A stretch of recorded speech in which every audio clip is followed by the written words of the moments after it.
কোয়েল, রূপা এবং শোভা ছোটবেলা থেকেই খুবই ভালো বন্ধু ছিল। তারা তিনজনেই একই সঙ্গে একই স্কুলে পড়াশোনা করত। তিন বন্ধু সবসময় টিভিতে নানান রকম ঝাল খাবারের ভিডিও দেখত। ঝাল খাবারের ভিডিও দেখে তাদের বিভিন্ন স্পাইসি ধরনের ফুডের প্রতি লোভ হতো। যখনই তারা খাবার খেত তখনই খাবারের সঙ্গে অনেক বেশি পরিমাণে কাঁচা লঙ্কা খেত এবং খাবারেও অনেক বেশি পরিমাণে ঝাল খেত। কোয়েল, রূপা এবং শোভা বড় হয়ে ওঠে। তারা এখন ক্লাস 12-এ পড়ে।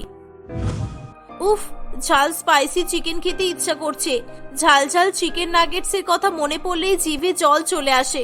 যাই, রূপা আর শোভাকে কল করি। ওরা যদি ঝাল ঝাল চিকেন নাগেটস খেতে যাওয়ার কথা শোনে তাহলে তো আনন্দে পাগল হয়ে যাবে। কোয়েল, রূপা ও শোভাকে ফোন করে স্পাইসি চিকেন নাগেটস খেতে যাওয়ার কথা বলে। অফকোর্স, আমারও বেশ মনটা অনেকক্ষণ ধরে ঝাল ঝাল করছে। চল স্পাইসি চিকেন নাগেটস খেয়েই আসি। কোয়েল, রূপা ও শোভা কলকাতা ফ্রাইড চিকেন দোকানের বিখ্যাত স্পাইসি চিকেন নাগেটস খেতে চলে যায়। তারা অনেক অনেক নাগেটস খায়। দূর, আমার একেবারে ঝাল লাগছে না। সবাই বলে এখানকার চিকেন নাগেটস নাকি খুব ঝাল হয়। আমার তো এক ফোঁটাও ঝাল লাগলো না, পুরো টাকাটা জলে যাবে। এর তো কাঁচা লঙ্কাও প্রোভাইড করেনি। তাহলে নাগেটস এর সঙ্গে না হয় কাঁচা লঙ্কা কামড়ে কামড়ে খাওয়া যেত। দাঁড়া, এই চিলি সস গুলো চিকেন নাগেটসে ঢেলে দিই, তাহলে খুব ঝাল হয়ে যাবে আর খেতেও ভালো লাগবে। হ্যাঁ হ্যাঁ, আর বেশি বেশি করে চিলি ফ্লেক্সও মিক্স করে নে। এভাবেই তিন বন্ধু বেশি পরিমাণে চিলি সস এবং চিলি ফ্লেক্স চিকেন নাগেটস এর সঙ্গে মিশিয়ে নেয়। নাগেটস গুলো অত্যাধিক ঝাল হয়ে গেলে তিন বন্ধু মনের আনন্দে সব নাগেটস চেটে পুটে খেয়ে ফেলে। দোকানের অন্যান্য লোকজন তাদের অত ঝাল খাবার খেতে দেখে অবাক হয়ে যায়। এভাবে কিছুদিন কাটে। একদিন তিন বন্ধু একসঙ্গে কোয়েলের বাড়িতে গ্রুপ স্টাডি করবে বলে ঠিক করে। এই, আগে আমরা কিছু খাই, তারপর পড়াশোনা করব। পেটে খাবার না পড়লে পড়াশোনা মাথায় ঢুকবে না, বুঝলি? ওভেন ফ্যাক্টরি চিলি টপিংস পিৎজাতে 50% অফ দিচ্ছে। তুই বরং আমাদের তিনজনের জন্য 3টে extra chilli toppings pizza order কর with added red chilli sauce. Koel, Rupa ও শোভার কথায় রাজি হয়ে যায়। তার ফোনের নেট শেষ হয়ে যাওয়ায় সে তার বাবা বিমল বাবুকে ফোন করে। হ্যালো কোয়েল, আমি ভীষণ পরিমাণে অফিসের কাজে ব্যস্ত আছি, তাড়াতাড়ি বলো কি বলবে। বাপি, রূপা আর শোভা আমাদের বাড়িতে এসেছে। ওরা ওভেন ফ্যাক্টরির পিৎজা খাবে। আর তুমি তো জানোই আমারও ভীষণ পরিমাণে চিলি পিৎজা ভালো লাগে। তুমি প্লিজ 3টে লার্জ চিলি পিৎজা অর্ডার করে দাও। বিমল বাবু কোয়েলের কথা মতো তাদের তিন বন্ধুর জন্য খুবই ঝাল ঝাল চিলি পিৎজা অর্ডার করে দেয়। কিছুক্ষণের মধ্যেই ডেলিভারি বয় পিৎজা নিয়ে চলে আসে। ম্যাম, আপনার পিৎজা এসে গেছে, দরজাটা খুলুন। খুলুন ম্যাম। এই দেখ, আমাদের ঝাল ঝাল পিৎজা চলে এসেছে। উফ, কি মজা! আমি তাড়াতাড়ি যাই, পিৎজাগুলো নিয়ে আসি। আর ওয়েট করতে পারছি না রে। এই বোকা মেয়ে, তুই দাঁড়া, এখন দরজা খুলিস না।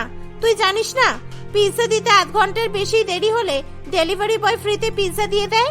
তাই আমরা ইচ্ছা করে আধ ঘন্টা পর দরজা খুলবো, তাহলে তোকে আর কোনো টাকা পে করতে হবে না। আর কাকিমাকেও দরজা খুলতে বারণ করে দেব, বুঝলি? রূপার কথা শুনে কোয়েল ও শোভা খুবই খুশি হয়। কোয়েল তার মা রীতা দেবীকেও দরজা খুলতে বারণ করে দেয়। কখন থেকে সারের মতো চিৎকার করছি, কেউ দরজাই খুলছে না। আমি কি বুঝি না সব ফ্রিতে পিৎজা পাওয়ার ধান্দা? বার করছি সব ধান্দাবাজি। আধ ঘন্টা পার হয়ে গেলে তিন বন্ধু একসঙ্গে দরজা খুলতে চায়। আমি কখন পিৎজা অর্ডার করেছি আর তোমার এখন আসার সময় হলো? এবার তো তোমাকে ফ্রিতে পিৎজা দিতেই হবে। দাও, পিৎজা দাও। এই নিন, ধরুন আপনার পিৎজা। আর ম্যাডাম, আমি অনেকক্ষণ আগেই আপনার পিৎজা নিয়ে এসে গেছি। আধ ঘন্টা ধরে আমি ডোরবেল বাজাচ্ছি, আপনি শুনতে না পেলে আমার কোনো দোষ নেই। এসব আলতু ফালতু কথা রাখুন তো। আপনি অনেক বেশি দেরি করেছেন। এখন চুপচাপ ফ্রিতে পিৎজা দিয়ে গুটি গুটি পায়ে চলে যান, না হলে কিন্তু আপনার নামে আমরা বাজে রিভিউ দিয়ে দেব। এই যে ম্যাডাম, শুনুন, এইসব ফোন দিয়ে না অন্য জায়গায় কাজে লাগাবেন। যিনি পিৎজা অর্ডার করেছেন উনি অলরেডি অনলাইনে পেমেন্ট করে দিয়েছেন। সুতরাং ধরুন পিৎজাগুলো ধরুন, আমায় আরো অন্য জায়গায় পিৎজা ডেলিভারি করতে যেতে হবে। পিৎজা ডেলিভারি বয় কোয়েলের হাতে পিৎজাগুলো ধরিয়ে দিয়ে সেখান থেকে চলে যায়। ছাড়, বাদ দে তো, চল আমরা মনের আনন্দে এক্সট্রা চিলি পিৎজা খাই।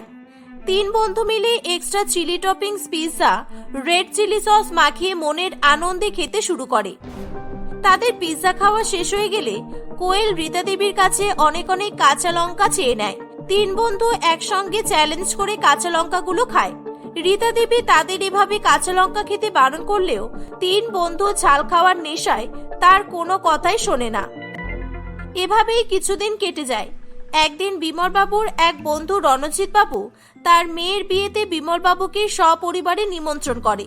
কোয়েল তার দুই প্রিয় বান্ধবী রূপা ও শোভাকে নিজের সাথে বিয়ে বাড়িতে নিয়ে যায়। তিন বন্ধু নানান রকমের খাবার দেখে খুশিতে পাগল হয়ে ওঠে। রূপা, শোভা, দেখ কত খাবার সাজানো। স্টার্টার্সে chicken pakora, veg pakora, main কোর্সে mutton biryani, chicken chaap, fish fry. উফ, দারুণ দারুণ। চল আমরা আমাদের মতো খাওয়া শুরু করি। সব ঠিক আছে, কিন্তু একটাও তো ঝাল বা লঙ্কার কোনো আইটেম নেই। বিয়ে বাড়িতে লঙ্কার পকোড়াও তো করতে পারে রে। কেন যে কেউ ঝালের আইটেম রাখতে চায় না বুঝতেই পারি না আমি। তিন বন্ধু মিলে সব ধরনের খাবার খায়। সব সুস্বাদু আইটেম খাওয়ার পর তিনজন মিলে ক্যাটারিং এর লোকের কাছে যায় এবং তাদেরকে লঙ্কার পকোড়া বানিয়ে দিতে বলে, কিন্তু তারা কিছুতেই লঙ্কার পকোড়া বানাতে চায় না। কোয়েল তার উপর ভীষণ পরিমাণে রেগে যায়। তিন বন্ধু রেগে গিয়ে ভীষণ চিৎকার চেঁচামেচি শুরু করে। কোয়েল ক্যাটারিং এর লোকজনকে বলে, আমাদের লঙ্কার পকোড়া বানিয়ে দিতেই হবে। তোমার এত বড় সাহস যে তুমি আমার মুখের উপর না বলে দিলে? তুমি জানো আমি কে? রণজিৎ আঙ্কেল যদি জানতে পারে তুমি আমাদের লঙ্কার পকোড়া বানিয়ে দাওনি, তাহলে দেখবে তোমার কি অবস্থা করবে। শুনুন, আপনি যেই হন না কেন, এই মুহূর্তে বিয়ে বাড়িতে আপনাদের জন্য স্পেশাল ভাবে লঙ্কার পকোড়া বানিয়ে দেওয়া আমার পক্ষে সম্ভব না। বিয়ে বাড়িতে এসে লঙ্কার পকোড়া চাইছে, পাগল না কিভাবে কে জানে। একদম বাজে কথা বলবেন না, আপনি পাগল। ওই তো খেলাম আপনার ক্যাটারিং সার্ভিসের রান্না, কি বিচ্ছিরি বাবারে বাবা। একটা রান্নাতেও ঝাল দেয়নি। এইগুলো কোনো রান্না হয়েছে? ছি, থু থু। লঙ্কার পকোড়া বানাতে জানেন না সেটা বলুন। এত চিৎকার শুনে বিয়েবাড়ির সমস্ত অতিথি সেখানে চলে আসে। তিন বন্ধু অমন ভাবে চিৎকার করছে শুনে বিমল বাবু ও রীতা দেবী তাদের উপর ভীষণ রেগে যায়। তারা লজ্জায় রণজিৎ বাবুর দিকে চোখ তুলে তাকাতে পারে না। ক্যাটারিং সার্ভিসের লোকজন রণজিৎ বাবুকে সবটা জানায়। কোয়েলের খারাপ ব্যবহারের জন্য বিমল বাবুর বন্ধু তাকে অনেক খারাপ খারাপ কথা শোনায়। সে ভীষণ পরিমাণে অপমানিত বোধ হয়ে তার স্ত্রী এবং মেয়েদেরকে নিয়ে বাড়ি চলে আসে। বিমল বাবু ও রীতা দেবী তিন বান্ধবীকে ভীষণ বকা দিলেও তারা কোনো পাত্তা দেয় না। একদিন তিন বান্ধবী যখন স্কুলে ছিল, আজকে মা আমাকে অনেক বেশি পরিমাণে চিলি গার্লিক নুডলস আর চিলি ফিশ বানিয়ে দিয়েছে। আমরা তিন বন্ধু মিলে একসঙ্গে বসে টিফিন খাবো। আন্টি চিলি ফিশ দারুণ বানায়, চল তিনজন লুকিয়ে লুকিয়ে খেয়ে নিই, না হলে সব স্টুডেন্টরা গন্ধ পেয়ে গেলে এক্ষুনি ছুটে আসবে। কিন্তু আমরা না কারোর সঙ্গে টিফিন শেয়ার করব না, ওকে? আমাদের খাবারে যা ঝাল হয় কেউ খেতেও পারবে না। কোয়েল, রূপা ও শোভা একা একা বসে নিজেদের মধ্যে ঝাল ঝাল চিলি গার্লিক নুডলস এবং চিলি ফিশ খেতে থাকে। ঠিক সেই সময় রোহান তাদের কাছে আসে। তিন বন্ধু মিলে ভালোই তো টিফিন করছিস, একদিন তো আমাদের সাথে বসেও টিফিন করতে পারিস। আমরাও বাড়ি থেকে ভালো ভালোই খাবার আনি, চল না একসাথে টিফিন করি। বাপের জন্মে আমাদের সাথে কথা বলে না, আজকে ভালো খাবারের গন্ধ পেয়ে ছুটে এসেছে। আমাদের তোর সঙ্গে টিফিন শেয়ার করতে বয়েই গেছে। ওই তো রোজ দুটো করে লুচি আর একটা করে মিষ্টি নিয়ে চলে আসে, বলে নাকি ভালো খাবার। এই কথাগুলো যেন মনে থাকে, কদিন পরে এক্সাম আসছে, সেই সময় যেন বলিস না যে রোহান নোটস দে, এক্সামে কি লিখছিস দেখা, তখন একটাও হেল্প করবো না। বুঝতে পারছিস তো তখন কেমন লাগবে? না রে রোহান, আমরা কোনো ফ্রেন্ডসদের সাথে টিফিন শেয়ার করি না, বুঝেছিস? তুই তোর মতো খেয়ে নে, আমাদের টিফিন আমাদেরকেই খেতে দে। রোহান তিন বন্ধুর কথায় রাগ করে নিজের মতো টিফিন খেতে চলে যায়। কিছুদিন এভাবেই কাটে। তাদের পরীক্ষার দিন চলে আসে। তিন বন্ধু ভালো করে প্রিপারেশন না থাকায় তারা ভীষণ পরিমাণে চিন্তা করতে থাকে। কোয়েল পরীক্ষায় পাশ করার জন্য একটা উপায় বার করে। সে তার দুই বন্ধুকে পরীক্ষায় পাশ করার সহজ উপায় জানালে রূপা ও শোভা কোয়েলের কথায় রাজি হয়ে যায়। নিজেদের হাতে আমরা ম্যামকে টেস্টি টেস্টি রান্না খাওয়াবো। ম্যাম আমাদের হাতে রান্না খেয়ে খুব খুশি হয়ে যাবে আর আমাদেরকে পাশ করিয়ে দেবে। হ্যাঁ, ব্যাপারটা দারুণ হবে। আমরা এক্সামে ভালো রেজাল্ট করলে রোহানের মুখটাও দেখার মতো হবে। আমার তো ভাবলেই ভীষণ এক্সাইটেড লাগছে। এভাবেই তিন বন্ধু তাদের ক্লাস টিচার শিউলি ম্যাডামের জন্য বেশি করে ঝাল দিয়ে মটর পনির, মটন কষা ও লুচি বানিয়ে নিয়ে আসে। শিউলি ম্যাম এত টেস্টি খাবার দেখে খুবই খুশি হয়। শিউলি ম্যাডাম আর লোভ সামলে রাখতে পারে না। ও ওয়াও, তোমরা আমার জন্য এত টেস্টি ফুড আইটেম রান্না করে নিয়ে এসেছো। I am so lucky teacher, আজ তোমরা আমাকে নিজের হাতে খাইয়ে দাও। শিউলি ম্যাডামের কথা শুনে তিন বন্ধু খুবই খুশি হয়। তারা তিনজনে মিলে তাদের টিচারকে খাইয়ে দেয়। শিউলি ম্যাডাম অত ঝাল রান্না একবার খেয়ে তিরিং করে লাফিয়ে ওঠে। ঝালের চোটে সে মুখ দিয়ে কথা বার করতে পারে না। এই রূপা, শোভা, ম্যামের মনে হচ্ছে আমাদের রান্না খুব ভালো লেগেছে। দেখ ম্যামের চোখ লাল হয়ে গেছে, চোখ দিয়ে জলও পড়ছে। ম্যামকে আরো বেশি বেশি করে খাইয়ে দে। ম্যাম এক্সামে আমাদেরকে বেশি মার্কস দেবে। তিনজন মিলে প্রচুর পরিমাণে ঝাল খাবার শিউলি ম্যাডামকে জোর করে খাইয়ে দেয়। ওরে বাবা গো, ওরে মা গো, কি ঝাল বাবারে বাবা, আমায় কেউ জল দাও, আমি ঝালে মরে যাব। তোরা তিনজন মিলে ঝাল খাইয়ে আমাকে মারার প্ল্যান করেছিস, আমি আর পারছি না, কি ঝাল, উফ কি ঝাল, জল দে জল দে, তোদের আমি এক্সামে বেশি মার্কস দেবো, কচু পোড়া, শূন্য দেবো, শূন্য। শিউলি ম্যাডাম ঝালের চোটে ছটফট করতে শুরু করে। তিন বন্ধু শিউলি ম্যাডামের এমন অবস্থা দেখে ভীষণ ভয় পেয়ে যায়। ম্যাডামের চিৎকার শুনে সকলে টিচার্স রুম থেকে সেখানে আসে এবং তারা ম্যাডামকে জল খাইয়ে সুস্থ করে।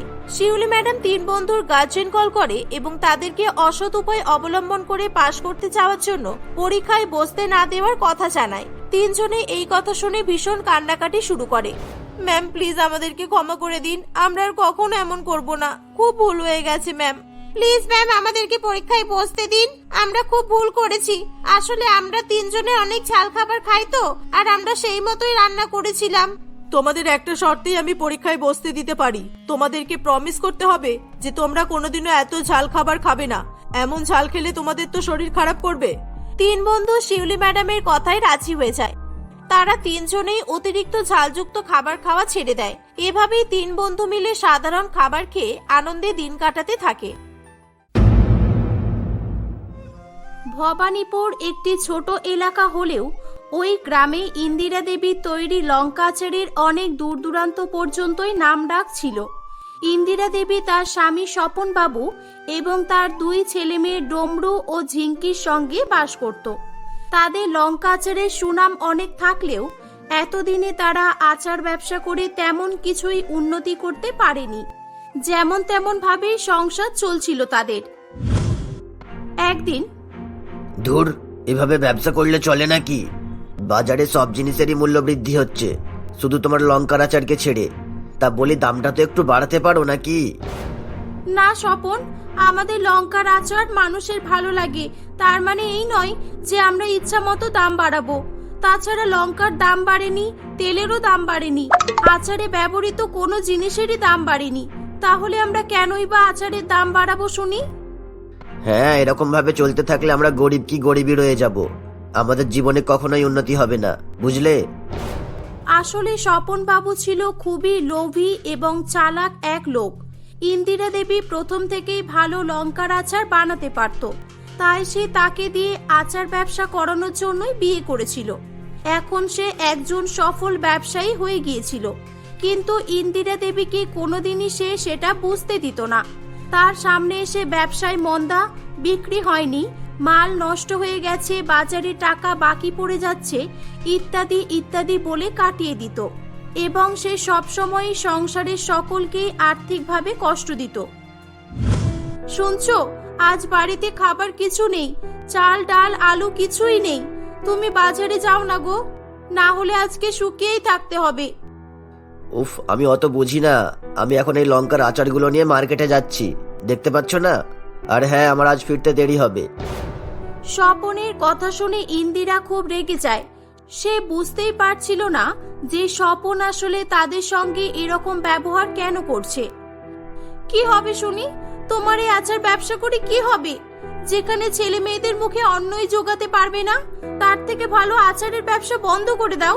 তুমি অন্য কোনো কাজে যাও, তাতে করে তো দুবেলা দুমুঠো খাওয়া জুটবে। ইন্দিরার কথায় স্বপন কোনোই গুরুত্ব দেয় না, সে সেখান থেকে চলে যায়। সে বাড়ির সকলকে না খাইয়ে রেখে ভালো ভালো জামা কাপড় পরে ঘোরাঘুরি করত এবং বাইরের রেস্টুরেন্টে সে নিজে খেয়ে নিত। ইন্দিরা দেবী এগুলো ভাবতে ভাবতে কাঁদতে থাকে। পরের দিন, শুনছো ইন্দিরা, আজ আমাদের ব্যবসা বন্ধের পথে। আমি বাজারে অনেক ধার করে ফেলেছি, প্রতিদিনই লোক টাকা চাইতে আসছে। আজ শোধ করার শেষ দিন, টাকা শোধ করতে না পারলে ওরা হয়তো আমায় মেরেই ফেলবে। তুমি কিছু একটা করো প্লিজ ইন্দিরা, কিছু একটা করো। না স্বপন, তোমাকে কাঁদতে হবে না, এই নাও, এই সোনার গহনাগুলো নিয়ে যাও আর এগুলো বিক্রি করে তুমি ধার শোধ করো, আমি থাকতে তোমার কোনো ক্ষতি হতে দেব না। এই বলে ইন্দিরা তার সঞ্চিত অর্থ থেকে তৈরি সমস্ত গহনাই স্বপনের হাতে তুলে দেয়। স্বপন সেগুলিকে হাতে পেয়ে খুবই খুশি হয় এবং সে সেখান থেকে চলে যায়। পরের দিন সে বাড়ি ফিরেছিল, কিন্তু একা নয়, সে মাধবী নামে একটি মেয়েকে বিয়ে করে বাড়িতে নিয়ে এসেছিল। স্বপন, তুমি এটা করতে পারলে? তুমি ছেলে মেয়েদের কথা একবারও ভাবলে না? ও, তার মানে তুমি বিয়ে করবে বলেই কালকে আমার কাছ থেকে গহনাগুলো নিয়ে গিয়েছিলে, তাই তো? হ্যাঁ হ্যাঁ, ঠিকই বুঝেছিস। আমি তোকে এতদিন শুধুই ব্যবহার করেছি। আমি মাধবীকে ভালোবাসতাম, কিন্তু ও গরিবী পছন্দ করতো না, তাই তোকে দিয়ে লঙ্কার আচারের ব্যবসা করিয়ে আমি বড়লোক হয়েছি। আর শোন, এখন তোকে আমার কোনো প্রয়োজন নেই। তুই তোর ছেলেদের নিয়ে এখান থেকে চলে যা। দেখো স্বপন, আমার উপর না হয় আমার ছেলে মেয়েদের উপরে মায়া করো, প্লিজ তুমি ওদেরকে তাড়িয়ে দিও না। তোমার ঘরের যে কোনো একটা কোণে ওদেরকে থাকতে দাও। এই এই, নেকা কান্না কাঁদিস না তো। আমি ওদেরকে এখানে রেখে ঝামেলা বাড়াতে চাই না, বুঝলি? আর গাছই নেই, আমার ফলের কি দরকার শুনি? ওগুলো তোর ছেলে মেয়ে, তুই ওদেরকে এখান থেকে নিয়ে ফোট। ইন্দিরা হাজার বোঝানো সত্ত্বেও স্বপন সেদিন তার একটাও কথা শোনেনি, জোর করে তাদের বাড়ি থেকে তাড়িয়ে দেয়। অসহায় ইন্দিরা দুই ছেলে মেয়েকে নিয়ে দিনের শেষে থাকবে কোথায়, খাবে কি, এই চিন্তাতেই বিভোর হয়ে যাচ্ছিল। তার কাছে এই জীবন সংগ্রামটি হঠাৎ করে যেন অনেকটাই কঠিন হয়ে পড়ে। সে একা হলে হয়তো নিজেকে শেষ করে ফেলতো, কিন্তু বাচ্চা দুটির মুখের দিকে তাকিয়ে সে কিছুই ভেবে পাচ্ছিল না। না, আমাকে বাঁচতে হবে, নিজের জন্য না হলেও আমার বাচ্চাদের জন্য আমাকে বাঁচতেই হবে। এভাবে সে বিভিন্ন দোকান থেকে শুরু করে নানান জায়গায় কাজ খুঁজতে থাকে, কিন্তু সে একটি মেয়ে হওয়ায় তাকে কেউই কাজ দিতে চাইছিল না। না না, আমাদের এখানে মেয়েদের জন্য কোনো কাজ নেই, বুঝলে? আর এগুলো খুবই পরিশ্রমের কাজ, ছেলেরাই করতে গিয়ে হিমশিম খেয়ে যাচ্ছে। আর তুমি, এই যাও যাও, সময় নষ্ট করো না তো। হ্যাঁ পারবো বাবু, আমি সবকিছুই করতে পারবো। আমার যে দুটো ছেলে মেয়ে না খেয়ে আছে, আমাকে পারতেই হবে। আমার উপরে দয়া করো, আমাকে একটা সুযোগ দাও। এত করে যখন বলছো তাহলে করো। লোকটি ইন্দিরাকে কাজে রেখে দেয়। ইন্দিরা প্রচন্ড কষ্ট করে সারাদিন সেখানে কাজ করে এবং দিনের শেষে তাকে কাজের জন্য 100 টাকা দেওয়া হয়। ইন্দিরা কিছু টাকা দিয়ে তার ছেলে মেয়েকে পেট ভরে খাইয়ে দেয় এবং বাকি টাকা নিয়ে সে শহরে থাকা সম্পর্কে তার ভাই দুলালের বাড়িতে যাওয়ার সিদ্ধান্ত নেয়। তারা বাসে উঠে পড়ে। তারা যখন সেখানে পৌঁছেছিল তখন অনেকটাই রাত হয়ে গিয়েছিল। এত রাতে আবার কে দরজা ঢুকছে কি জানি? এই চুমকি, তুমি গিয়ে দেখো না কে এসেছে। চুমকি দরজা খুলতে গেলে ইন্দিরাকে দেখে সে অবাক হয়ে যায়। তুমি এখন? এই দুলাল, এদিকে দেখো, দিদি এসেছে। এসো দিদি, ভেতরে এসো। ইন্দিরা দুলালের নিজের দিদি ছিল না ঠিকই, কিন্তু তার বাবা তাকে নিজের ছেলের মতোই মানুষ করেছিল। তাদের সমস্ত সম্পত্তি ছেলে হিসাবে দুলালকেই দেওয়া হয়েছিল, তাই একটু হলেও দুলালের প্রতি তার ভরসা ছিল। কিন্তু দিদি, তুই এত রাতে এলি এই বাড়িতে? কোনো সমস্যা হয়েছে নাকি? ও নেকা ষষ্ঠী, দেখেও বুঝতে পারছে না, কোথাও মুখ কালো করে এসেছে। দেখো, এখানে খরচ বাড়াতে এসেছে। হুঁ। ইন্দিরা তার সঙ্গে ঘটে যাওয়া সমস্ত ঘটনা বলে। সবকিছু শুনে দুলালের মন খুব খারাপ হলেও সে চুমকির মুখভঙ্গিমা এবং রাগান্বিত চেহারা দেখে কিছু বলতে পারে না। আজ রাতটা এখানেই থাকবন, আর যা হবে কাল সকালে দেখা যাবে, কেমন? যা, তোরা গিয়ে গেস্ট রুমে ঘুমিয়ে পড়। এটা বলার পর দুলাল ও চুমকি ঘুমানোর জন্য ঘরের মধ্যে চলে যায়। কি দরকার ছিল ওকে এখানে রাখার? কিছু একটা বলে তো তাড়িয়ে দিতে পারতে।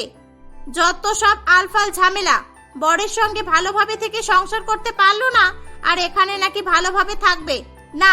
আমি বেঁচে থাকতে ওকে এখানে থাকতেই দেব না। আরে চুমকি, সে তো ঠিক আছে, কিন্তু এত রাতে ওরা কোথায় যাবে বলো তো? ও যেই চুলোই যাক যাক না, আমাদের তো সেটা দেখার দরকার নেই। আজকাল নিজের ভাইয়েরাও বোনদের দেখে না, আর তুমি তো নিজের নও। দেখো, কাল তুমি ওকে তাড়িয়ে দেবে, আর তুমি না কিছু করতে পারলে আমি তাড়িয়ে দেব। তারা দুজনে যখন কথা বলছিল, ইন্দিরা তাদের সমস্ত কথা বাইরে থেকে শুনতে পাচ্ছিল। দুজনকে ঝগড়া করতে দেখে সে গিয়ে বলে, দয়া করে তোমরা দুজনে ঝগড়া করো না। আমি এখানে কারোর কাছে বোঝা হতে আসিনি। আমি একটা কাজের ব্যবস্থা করে এখান থেকে চলে যাব। দয়া করে এই কদিন বাড়িতে মাথা গোঁজার জায়গা দাও। এভাবেই ইন্দিরা অনুনয় বিনয় করার পর চুমকি তাদের সেখানে কিছুদিনের থাকার জন্য অনুমতি দেয়। হ্যাঁ, থাকতে দেব, তবে একটা শর্তে। তোমাদের খাবার তোমাদেরকে এনেই খেতে হবে। আমি কারোর জন্য রান্না বা এক্সট্রা খরচ করতে পারবো না। চুমকির কথা অনুযায়ী ইন্দিরা প্রতিদিনই কাজের খোঁজে বেরিয়ে যেত। কাজের শেষে উপার্জিত অর্থ দিয়ে তার বাচ্চাদের জন্য খাবার কিনে আনতো। তার অবর্তমানে চুমকি বাচ্চাদের দেখিয়ে দেখিয়ে খেত, তবুও তাদের কিছুই খেতে দিত না। এভাবেই বেশ কয়েকদিন কেটে যায়। একদিন ইন্দিরা বাজার থেকে আসছিল, তখন সে একটি বৃদ্ধ মহিলাকে রাস্তার উপরে পড়ে থাকতে দেখে। কাকিমা, কাকিমা, আপনার কি হয়েছে? উঠুন কাকিমা, আপনার কিছু হবে না। এই যে দাদা। ইন্দিরা ওখানে উপস্থিত কয়েকজনকে অনুরোধ করে তাদের সাহায্যে বৃদ্ধ মহিলাটিকে হসপিটালে ভর্তি করে। কিছুক্ষণ পর বৃদ্ধ মহিলাটির জ্ঞান ফিরে আসে। কে মা তুমি? তোমার নাম কি? আজ আমি শুধু তোমার জন্যই বেঁচেছি। চুপ করুন, আপনাকে বেশি কথা বলতে হবে না। আপনার বাড়ি কোথায় বলুন, আমি আপনাকে বাড়ি পৌঁছে দেব। বৃদ্ধ মহিলাটি তার বাড়ির ঠিকানা বললে ইন্দিরা তাকে তার বাড়িতে পৌঁছে দেয়। সে সেখানে গিয়ে দেখে সেটি একটি সম্ভবত আচারের ফ্যাক্টরি ছিল। ম্যাডাম, আপনার কি হয়েছিল? আপনাকে কতবার করে বলি যে প্রেসারের ওষুধ না খেয়ে বাইরে বেরোবেন না। আপনার কিছু হয়ে গেলে আমরা কি করতাম বলুন তো? আরে না না, আমার কিছুই হবে না যতদিন পৃথিবীতে এদের মতো ভালো মানুষ থাকবে। আরে যা, আমি তো তোমার পরিচয় জিজ্ঞাসা করতেই ভুলে গেছি। কে মা তুমি? তোমার নাম কি? তুমি কোথায় থাকো? ইন্দিরা ময়না দেবীকে তার জীবনে ঘটে যাওয়া সমস্ত ঘটনা খুলে বলে। সবকিছু শোনার পর ময়না দেবী বলে, দেখো, তোমার দুঃখগুলো তো আমি আর মুছে দিতে পারবো না, তবে তুমি যদি চাও আমার এখানে এই আচার ফ্যাক্টরিতেই কোনো কিছু কাজ করতে পারো। এতে করে কিছুটা হলেও তোমার রোজগার হবে। এই যে এদের দেখছো, এদের সবারই কিছু না কিছু দুঃখজনক ঘটনা আছে। এরা যেভাবে জীবনযুদ্ধ চালাচ্ছে তুমিও চালাতে পারো, আর প্রয়োজনে তুমি তোমার ছেলে মেয়েদেরও এখানে এনে রাখতে পারো। ময়না দেবীর কথা শুনে ইন্দিরা অনেক খুশি হয়। সে তার ছেলে মেয়েদের সেখানে নিয়ে চলে আসে। ওখানে ময়না দেবীর সহযোগিতায় সে আচার তৈরি করতে শুরু করে। বেশ কয়েক মাস কেটে যায়। তার লঙ্কার আচার খুবই ভালো এবং সুস্বাদু হওয়ায় কয়েকদিনের মধ্যেই সে পরিচিতি পেয়ে যায়। অনেকগুলো বছর কেটে যায়। এখন তার বয়সও অনেকটাই হয়ে গিয়েছিল। সে তার ছেলেকে ইঞ্জিনিয়ার এবং মেয়েকে ডাক্তারি পড়িয়েছিল এবং তারা এখন সফলতাও পেয়েছে। ইতিমধ্যে ময়না দেবীর বয়স হয়ে যাওয়ায় সে ইন্দিরার হাতে আচার ফ্যাক্টরির দায়িত্বভার দিয়ে পরলোক গমন করে। এভাবেই ইন্দিরা তার দুঃখের দিন অতিক্রম করে লঙ্কার আচারের ব্যবসা করে নতুন অধ্যায়ের সূচনা করেছিল।